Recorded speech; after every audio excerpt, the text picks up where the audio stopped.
Welcome to Hood Champion Boxing and Sports. In boxing, you find a way to win or you find a way to lose. Jake Paul has been finding a way to win ever since he's come into boxing. This man is still winning, but I'll tell you right now, I think right now I hate Jake Paul. And at the same time, I can't blame him, but I hate him anyway, all right? And I don't use that word, but I hate Jake Paul. Because of Jake Paul being involved with Showtime and having a contract with him, he has to fight. He was supposed to fight earlier this year. All that fell apart with Hasim Rahman. You guys remember? All that fell apart. Supposed to have Amanda Serrano on the card. Huge fight card, right? All the stuff that they had planned fell apart. The people who were on the fight card, Jake Paul still paid them, okay? Even though they didn't fight, he gave them half of their fight purse. Jake Paul comes, rescheduled his fight for November. Picks up Anderson Silva. A much bigger fight. Okay? Now, at the same time, now remember, Showtime's involved in all this.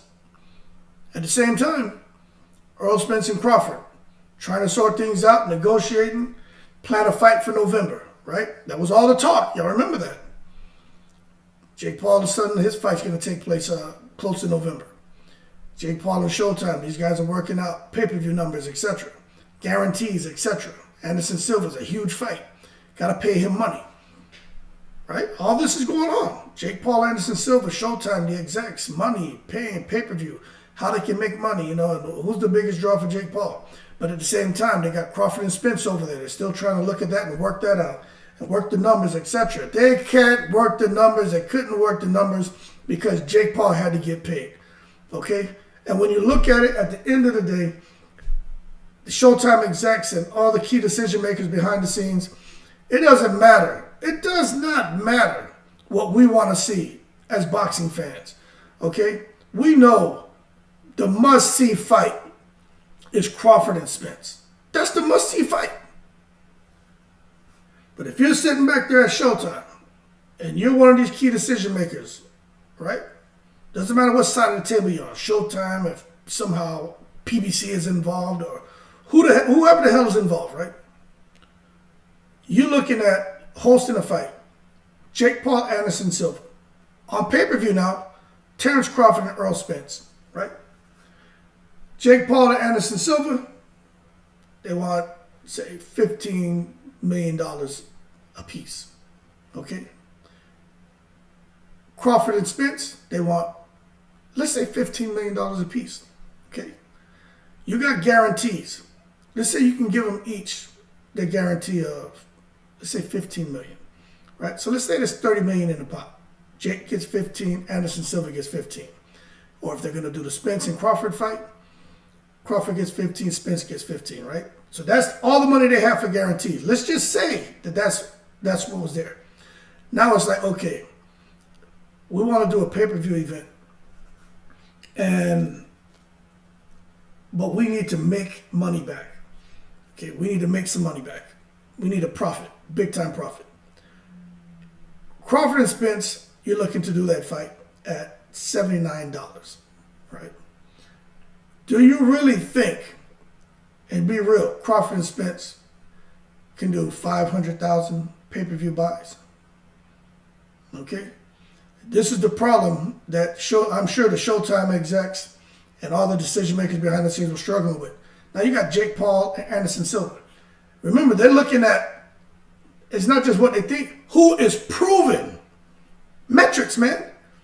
Anderson Silva is proven to sell pay-per-view. Big numbers, man. Million pay-per-view sales and stuff like that. Jake Paul is proven to sell big pay-per-view numbers, but he needs the right dancing partner. So when you look at bringing Jake Paul and Anderson Silva together, you got three different worlds coming together. Social media, YouTube platform, boxing, and MMA. Anderson Silva, MMA, some boxing, a little bit of social media. But for the most part, Jake Paul brings boxing and social media, and Anderson Silva brings MMA. Crawford and Spence, Omaha and DeSoto, Texas. It is what it is. Maybe they do it. I'm optimistic. I think Spence and Crawford can do some big numbers, but they can't roll the dice on a fight like that. They just don't feel these guys have budgets. They have budgets, man.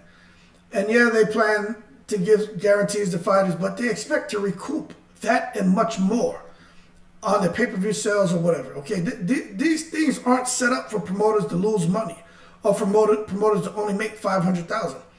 That's just not how this works out. So with Jake Paul and Anderson Silva, they're expecting for them to do a minimum of 700,000 pay-per-view buys at $60, 42 million. Okay, that's what they are expecting. That's the kind of money they're expecting to make. Then you got ticket sales and endorsements and all the other crap that comes into it.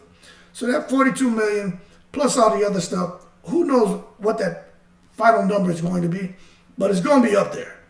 That's why a guy like Jake Paul could make something close to 40 million and Anderson Silva like, I don't know, 20, something like that. That $60 million mark is not hard to hit with those projections. And they come up with those projections and just looking at how their pay-per-view numbers have performed historically. Now, if you're someone who's an investor or you're one of these guys here at these networks and you want to put money up for a fight, and let's just be real, right? Forget the fact as a boxing fan, Jake Paul, Anderson Silva, Crawford, Spence. Which audience do you think is going to spend their money for a pay-per-view event? And remember the price points. Crawford, Spence, $79. Could be $100. You know, they'll throw some crazy numbers out there over at Showtime when it comes to boxing because they got to find a way to make some money. Jake Paul and Anderson Silva, less risk. Gonna sell pay-per-view events. They're gonna sell pay-per-view numbers. So let's go ahead and price that at $60. Okay? For the most part, you know, $20 to $40 less than what you probably would have been. They probably would have been selling the Spence Crawford fight for. So when you look at it, and then you look at the dates, how the hell can you have a Jake Paul fight and a Crawford Spence fight around the November timeframe? You just can't do it. The budget, the goddamn budget, and what there is, a lot of it is consumed by having a Jake Paul event. Yeah, they'll make some money back, but they got to wait and see how the dust settles. And then after that, they can say, okay, we can talk Spence and Crawford. Now, I truly believe that this whole Jake Paul Anderson Silva thing, because it's on Showtime, I really think this is what created problems for Crawford and Spence. That's why they wanted to, the talk was about pushing it back to January, because they would have had the final numbers for Jake Paul, dust would have settled, and then they could have said, okay, this is what we're playing with for Crawford and Spence. I honestly believe that. I could be wrong, but I honestly believe that. You can't have two huge fights like this with guys who want guarantees, especially guys like Spence and Crawford. You don't want to insult them.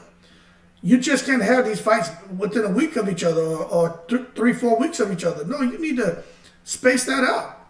You got to make sure that the money's going to be there. And that is what everyone's been saying.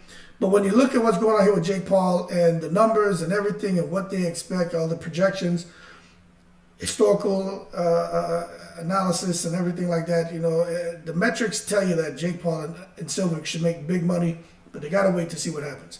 I really feel that's the reason why the fight was canceled coming out.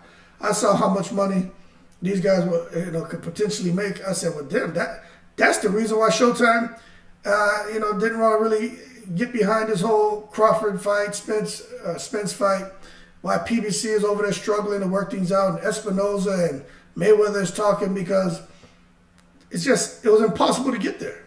Now, January, February, these guys, well, Spencer Crawford will fight now, but new year, end of the fiscal year, more money. You understand? You guys understand all that, right? Calendar year, fiscal year, and all that. September 30th, 1 October, you got to spend up money. Now you got new money, and then you can plan for the next year. You guys understand all that, right? You guys are budget analysts too, right? You guys have done that, right? So I don't want to get over no one's head. But that is what I think the issue is.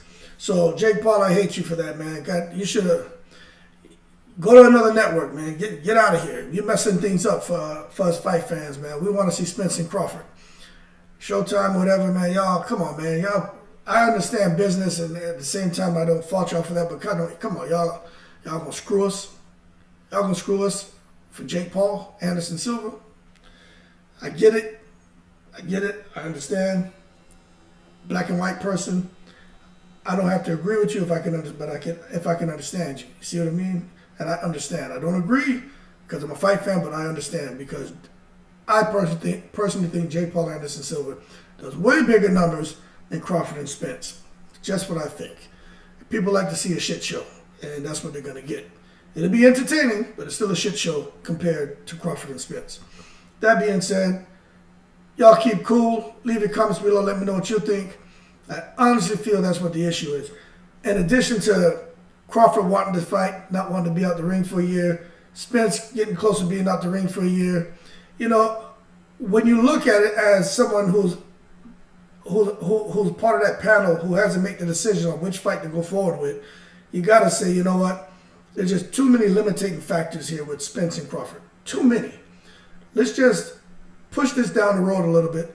Give them a chance to go out there and get them a win. And then we'll see what the money's looking like. New fiscal year that we would have got through the Jake Paul fight. We'll kind of see what's going on. Then we can intelligently make a decision on just the money and everything else these guys want. And we won't be forcing a situation, opposed to where it would have been forcing a situation and rolling the dice with the potential to lose huge, which could have a domino effect going into 2023. But that being said, y'all keep cool. Shout out to everybody from all 7 continents. Appreciate the support. Let's get up to 1,000 by Saturday. 11 subscribers away. Then we can really start getting things popping. Thanks so much. Y'all be cool. And as always, I'm in the breeze.